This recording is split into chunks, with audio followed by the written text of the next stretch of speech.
안녕하십니까. 1월 3일 화요일 말씀 묵상 함께 시작하겠습니다. 오늘도 주님께서 주시는 그 크신 은혜가 말씀의 진리를 통해서 우리와 함께 하시고 그것을 통해 우리가 온전히 변화되고 성숙하는 하루를 경험하기를 간절히 기도합니다. 오늘 본문은 갈라디아서 1장 6절부터 10절까지 말씀입니다. 오늘 본문은 조금 독특한 면이 있는데요. 이 본문을 통해서 우리가 절대 진리란 것이 무엇인지 생각해보고 그것에 대해서 어떤 감정과 어떤 태도를 가져야 되는가를 생각해보는 시간이 될 수 있을 것 같습니다. 그럼 먼저 말씀을 보시겠습니다. 그리스도의 은혜로 너희를 부르신 이를 이같이 속히 떠나 다른 복음을 따르는 것을 내가 이상하게 여기노라. 다른 복음은 없나니 다만 어떤 사람들이 너희를 교란하여 그리스도의 복음을 변하게 하려 함이라. 그러나 우리나 혹은 하늘로부터 온 천사라도 우리가 너희에게 전한 복음 외에 다른 복음을 전하면 저주를 받을지어다. 우리가 전에 말하였거니와 내가 지금 다시 말하노니 만일 누구든지 너희가 받은 것 외에 다른 복음을 전하면 저주를 받을지어다. 이제 내가 사람들에게 좋게 하랴 하나님께 좋게 하랴 사람들에게 기쁨을 구하랴. 내가 지금까지 사람들의 기쁨을 구하였다면 그리스도의 종이 아니니라. 네, 말씀 잘 보셨습니까? 제가 처음 시작할 때에 이 본문이 좀 독특하다고 말씀을 드렸는데요. 왜 이것이 독특한 본문인지를 한번 생각해 보고자 합니다. 일단 갈라디아서 전체의 구조에 대해서 다시 한번 떠올려 보도록 하겠습니다. 갈라디아서는 수사학의 순서로 기록되어 있다.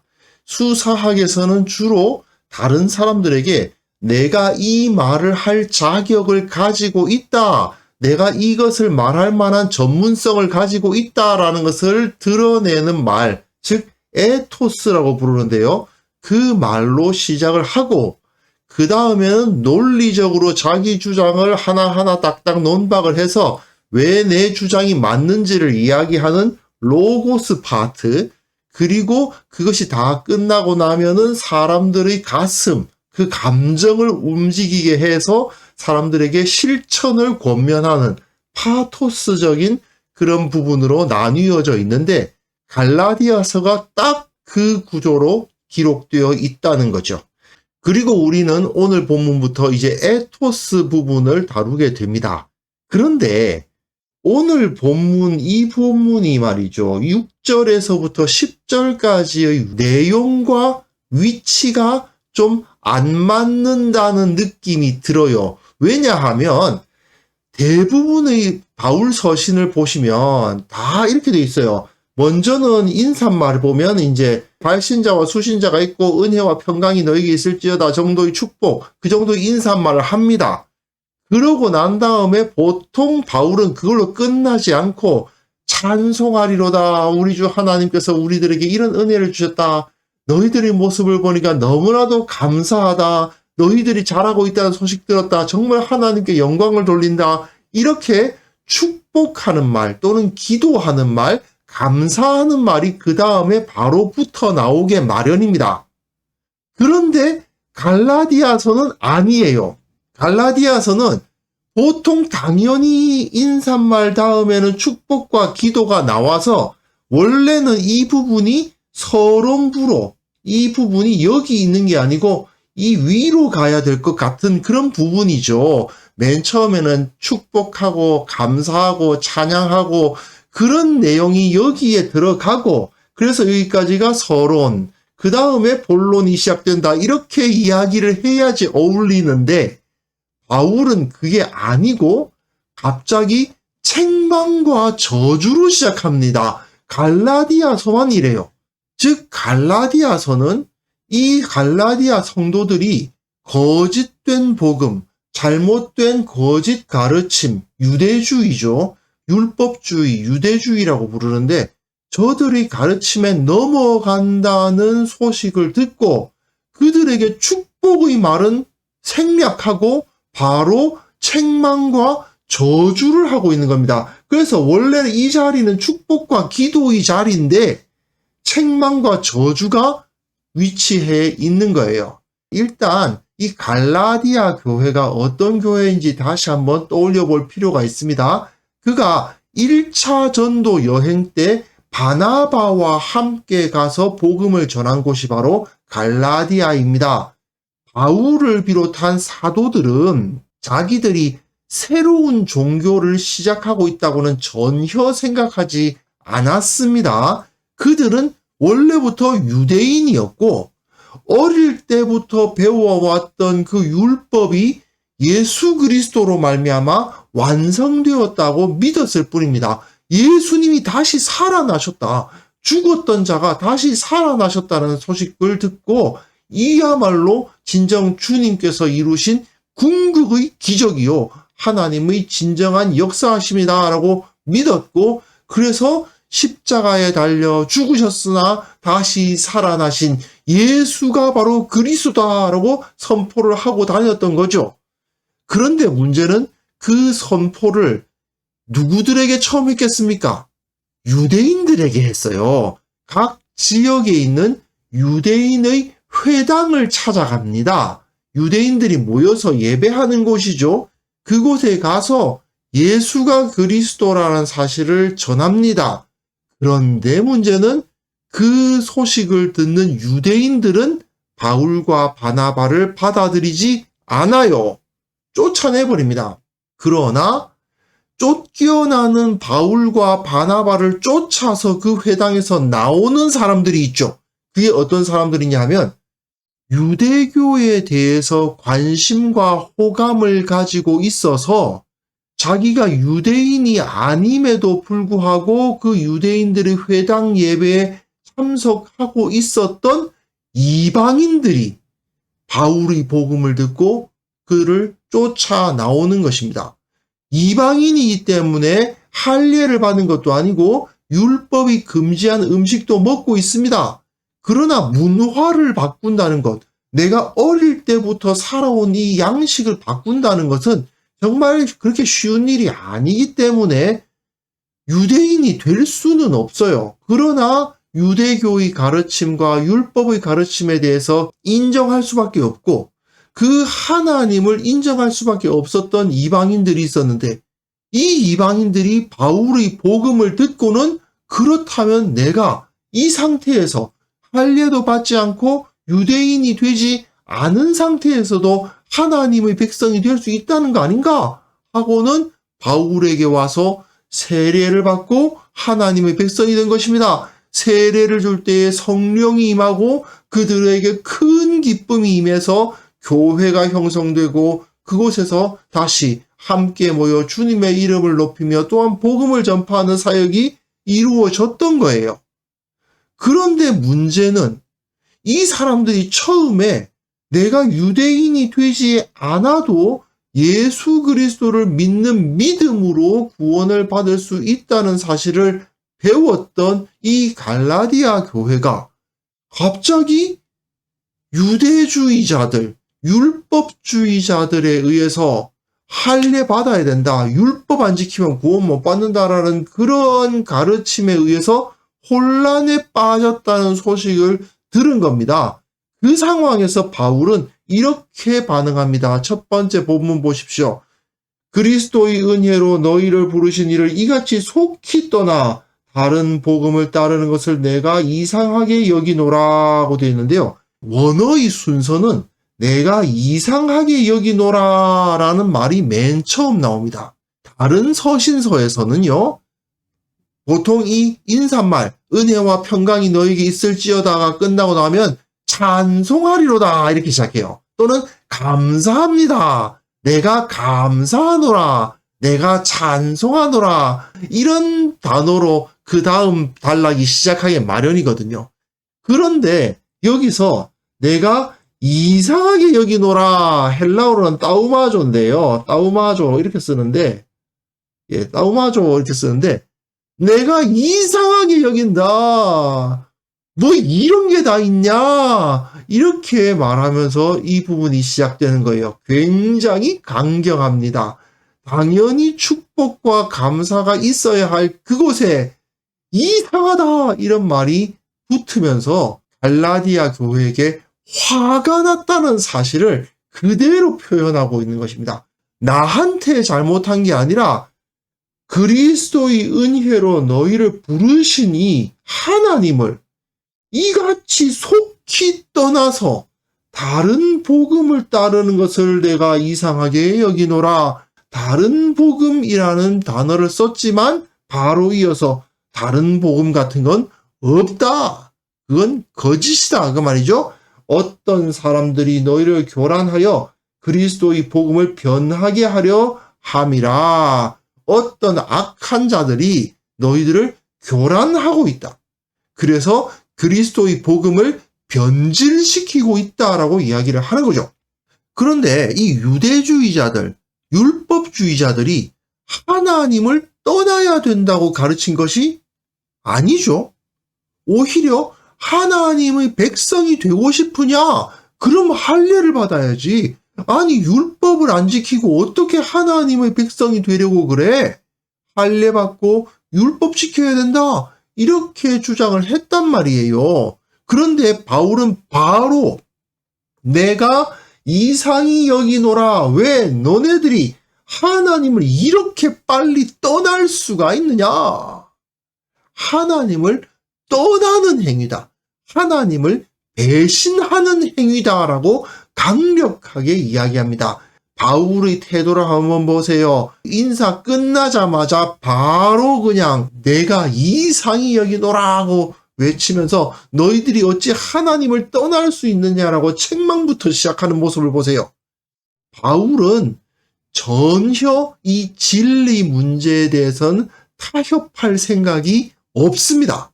사실 이런 표현은 굉장히 독선적이라고 느껴질 수도 있지 않습니까?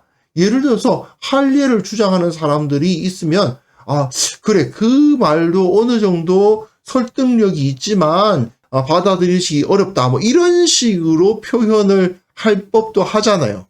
그쪽은 조금 설득력이 떨어지지 않느냐. 이렇게 좀 유한 태도로 접근할 것도 같은데 바울은 전혀 타협할 생각이 없습니다. 어떻게 보면 바울이 충격요법으로 갈라디아 교회 성도들을 정신 번쩍 나게 하기 위해서 이런 표현을 썼을 수도 있겠습니다. 그 다음 본문 보시면요. 그러나 우리란 표현을 쓰는 것은 사실 바나바를 의식하고 있는 거죠.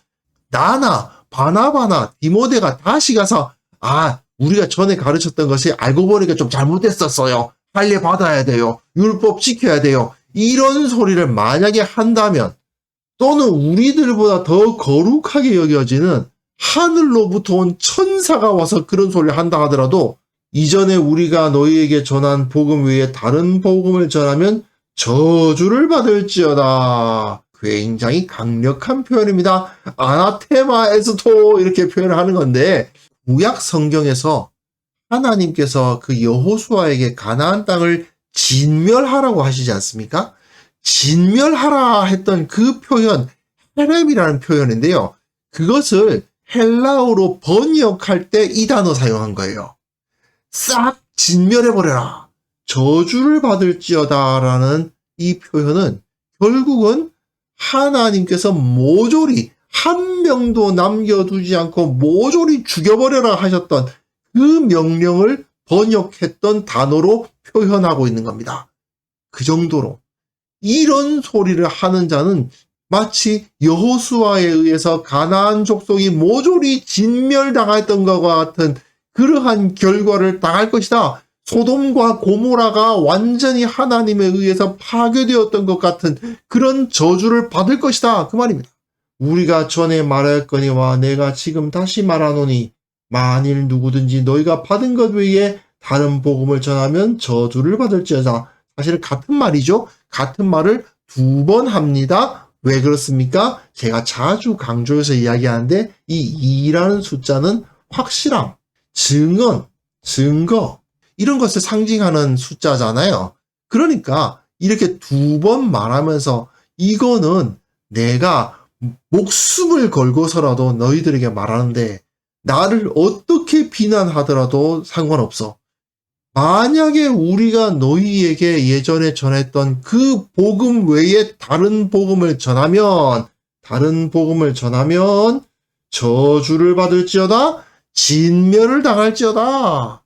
이렇게까지 강력하게 바울은 거짓된 복음을 전하는 자들을 저주하고 그것을 받아들여서는 안 된다라고 말하고 있어요. 사실 이 1장 6절부터 10절까지 이 위치에는 나는 너희들을 사랑한다, 축복한다, 너희들을 보니 너무 기쁘다, 뭐 이런 표현들이 들어가야 할 것 같은데 이렇게 결론을 내리고 말죠.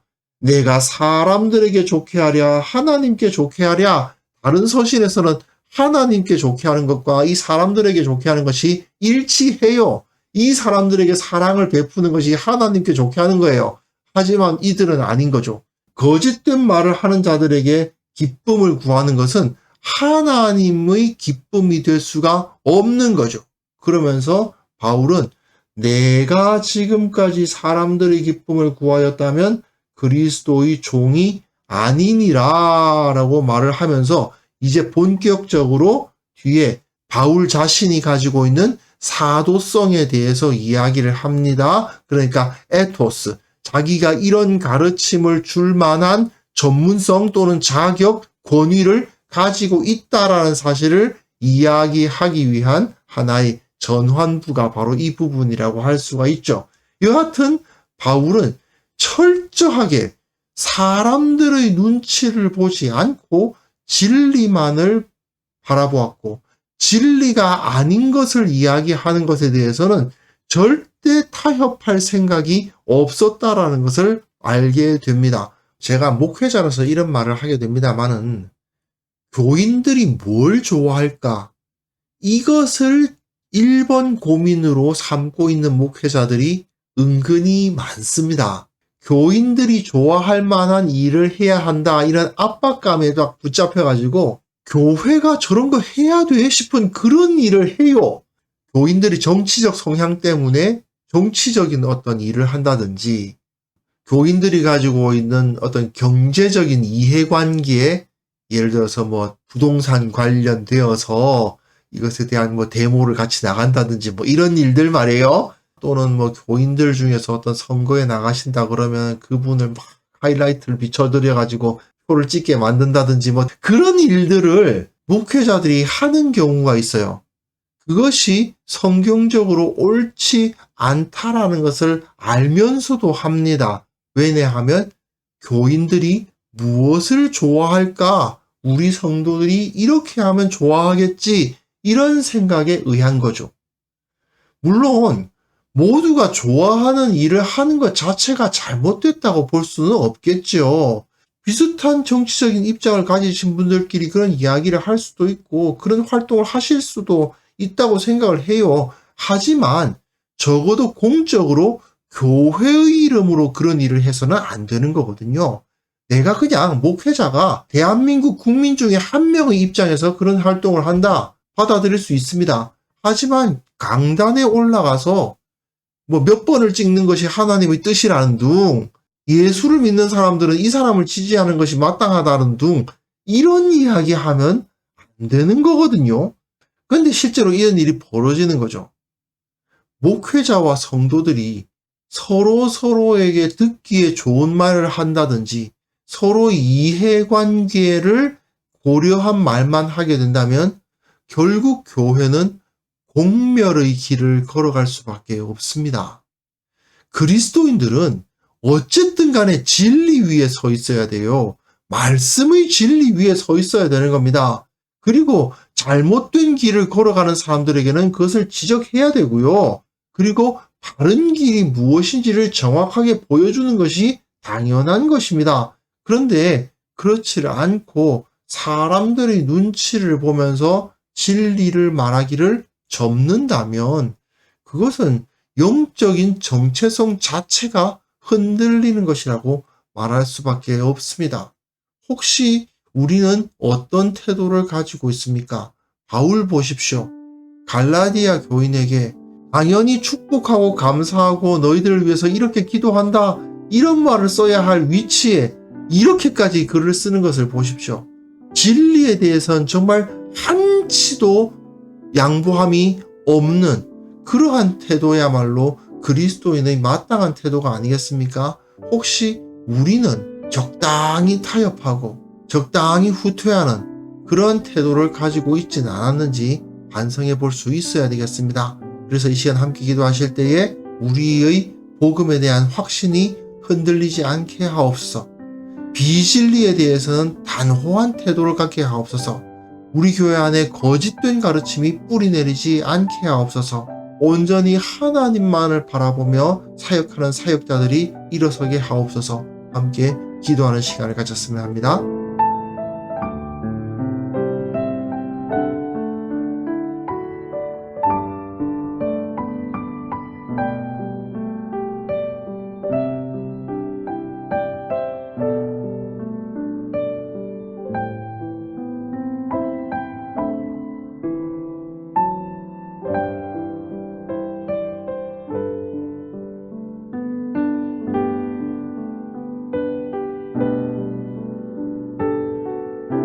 하나님 아버지, 우리가 진리, 복음에 대한 확신이 흔들리지 않게 하옵소서.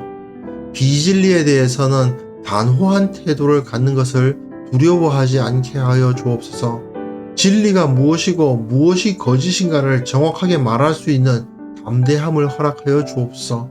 우리 교회 안에 어떠한 거짓도 들어오지 못하도록 도와주시고 오직 말씀의 진리를 추구하고 사람들의 귀에 듣기 좋은 이야기를 하는 것이 아니라 하나님의 뜻에 맞는 말들이 오가는 그러한 공동체가 되게 하여 주시고 강단을 지켜주셔서 강단에서 선포되는 말씀 자체가 오직 진리, 오직 하나님의 말씀만으로 이루어지게 하여 주시기를 원하옵고 바랍니다. 아버지 하나님, 참으로 또한 기도하옵기는 이 땅에서 그리고 온 세계 가운데에서 오직 진리를 선포하겠다는 마음을 가지고 사역하는 사역자들이 있사오니 그들을 붙들어 주옵소서.